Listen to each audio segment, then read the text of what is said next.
Hello बच्चों, good afternoon. कैसे हो आप सब? आई होप सब लोग अच्छे होंगे। इस बच्चे ने पूछा था कि विखंडन क्या होता है। विखंडन का मतलब होता है जिसे बाइनरी फिजन के नाम से जाना जाता है। ठीक है ना। विखंडन अक्सर देखा जाए तो जो जीव होता है वो अपने शरीर को दो बार भागों में बांट ले, उसी को विखंडन कहते हैं। आइए यहाँ पे देखते हैं। चलो देखिए यहाँ पे कह रहा है, देखो बाइनरी फिजन ध्यान से देखो।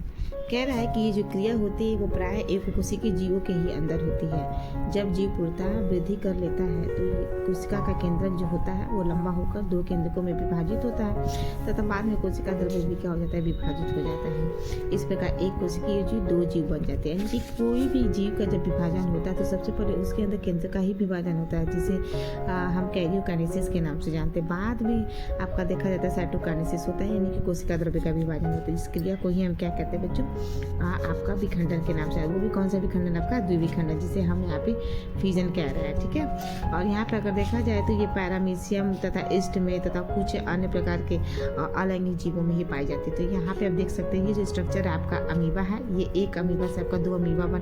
तो पहले जो दो अमीबा से बनने के लिए पहले क्या होगा, इसके केंद्रक के अंदर आपका क्या हो रहा है, विभाजन। यानी कि केंद्रक पहले बढ़ेगा और जब केंद्रक बढ़ जाएगा तो धीरे धीरे क्या होती है कि कोशिका की जो झिल्लियाँ होती हैं वो दो समान कोशिकाओं में बढ़ जाती हैं।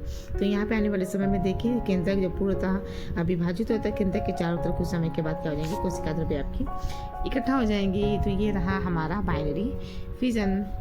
आई होप आपको वीडियो अच्छी लगी हो तो प्लीज़ लाइक शेयर और सब्सक्राइब करिए। Thank you.